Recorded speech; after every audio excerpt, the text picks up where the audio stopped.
বিজেপির চক্রান্ত তো চলছে, নির্বাচন কমিশনের ষড়যন্ত্র চলছে, বিচারের বাণী নীরবে নিভৃতে কাঁপছে।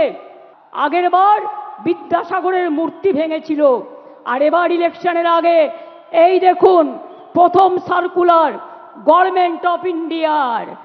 এটা আমাদের রাজ্যে পাঠায়নি, বিজেপি রাজ্যগুলোকে পাঠিয়েছে যে 101 মাসের জন্য যাকেই সন্দেহ হবে 1 মাস জেলে আটকে রাখতে পারবে, ডিটেনশন ক্যাম্প করে এবং হোল্ডিং ক্যাম্প করে।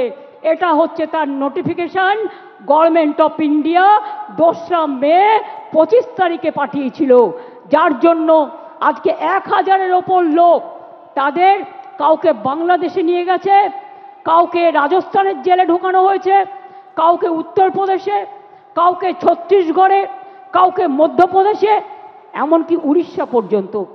আমি বলি বিজেপির নেতৃবৃন্দকে, মনে রাখবেন এটা তো আমি দেখালাম 2002-এর, তাছাড়াও আর একটা চিঠি আমাদের কাছে এসছে, সেটা হচ্ছে আপনার জুলাই মাসে পাঠিয়েছে, procedure for deportation of illegal Bangladeshi nationals Rohingya, এটা তো পাঠিয়েছে, প্লাস আবার একটা পাঠিয়েছে আমাদের কাছে লেটেস্ট যেটা পাঠিয়েছে, ওরা সেন্ট্রাল ফোর্স থেকে আমাদের বলছে একটা নোডাল অফিসার তৈরি করতে, যারা কিনা গিয়ে ওখানে মানুষকে বাদ দেবে, ভোটার লিস্ট থেকে বাদ দেবে, বাংলার পরিচয় থেকে বাদ দেবে, বাংলার অস্তিত্ব থেকে বাদ দেবে। বাংলা ভাষার ওপর চলছে বিরাট সন্ত্রাস, বাংলা ভাষায় কথা বলা নাকি যাবে না, কে মাছ খাবে, কে মাংস খাবে, কে ডিম খাবে, কার মাথা খাবে, সব ওরা ঠিক করে দিচ্ছেন। এত সহজ নয়, বাংলা এসব মানবে না, সব মানুষের অধিকার এখানে সংরক্ষিত হবে।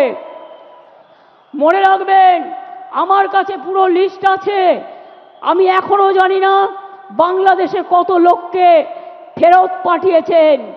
এই দেখুন লিখছে all state government UT administration shall set up adequate holding center in each district under the police of state UT to detain illegal immigrants from Bangladesh, Myanmar. অর্থাৎ বুঝতেই পারছেন মমতা বন্দ্যোপাধ্যায় একেবারে স্পষ্ট করে দিয়েছেন বাংলা এসব মানবে না এবং বাংলা ভাষার উপরে এই সন্ত্রাস চলতে দেওয়া হবে না। মুখ্যমন্ত্রী এটা স্পষ্ট করলেন। কি বলেছেন বিজেপি বিধায়ক শঙ্কর ঘোষ? দেখুন তামিলনাড়ুতেও তো ধরেছে, ওখানে তো ওনার বন্ধু সরকার আছে। মানে প্রশ্নটা হচ্ছে ভিন রাজ্যে বাঙালিরা কাজ করতে যায় কেন, সেটা যেরকম প্রশ্নের উত্তর মুখ্যমন্ত্রীকে দিতে হবে। আর দ্বিতীয় হচ্ছে যারা যাচ্ছে তাদের কাছ থেকে কি করে জাল পরিচয়পত্র, ভারতীয় নাগরিকত্বের হচ্ছে বিভিন্ন ধরনের কার্ড পাওয়া যাচ্ছে, কারণ এই রাজ্যটা হচ্ছে জাল পরিচয়পত্র ভারতীয়দের বানানোর একটা কারখানায় পরিণত করেছে। আর তৃণমূল কংগ্রেসের জনপ্রতিনিধিরা সেখান থেকে টাকা খায় বলে এই ধরনের ঘটনা সম্মুখীন হতে হচ্ছে। সে জন্মসূত্রে হিন্দু, জন্মসূত্রে মুসলিম, সব বাঙালি। 21শে জুলাইয়ের মঞ্চ থেকে নির্বাচন কমিশনকে চ্যালেঞ্জ ছুড়ে দিয়েছেন মমতা বন্দ্যোপাধ্যায়। তিনি বলছেন বিহারে যেটা হয়েছে, যদি এখানে ভোটার লিস্ট থেকে একটা নামও বাদ যায় তাহলে আন্দোলন হবে এবং আমরা এটা বাংলায় করতে দেব না, এমনটাই বলছেন মমতা বন্দ্যোপাধ্যায়। কি করে দিল্লিতে বিদ্যুতের সংযোগ কাটলেন, জলও খেতে দিচ্ছেন, অর্থাৎ দিল্লির বসন্তকুঞ্জের প্রসঙ্গ টেনে বিজেপিকে কিভাবে আক্রমণ শানালেন মমতা বন্দ্যোপাধ্যায় দেখুন।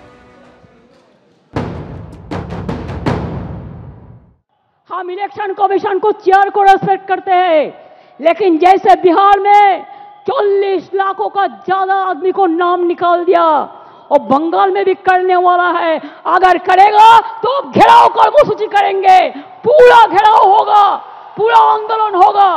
हम नाम काटने नहीं देंगे, हम नाम डालने नहीं देंगे डिटेंशन कैंप में। जो लोगों ने बाहर में है हम उसको छुड़ा के ले आया, हम कोर्ट केस करके छुड़ा के ले आया। अरे जो आईन है आपका, जो कानून है, इसको हम बातिल करेगा, हम इसमें हम चेंज करेगा। हमें नहीं मानेंगे, हमें नहीं मानेंगे, हमें नहीं मानेंगे।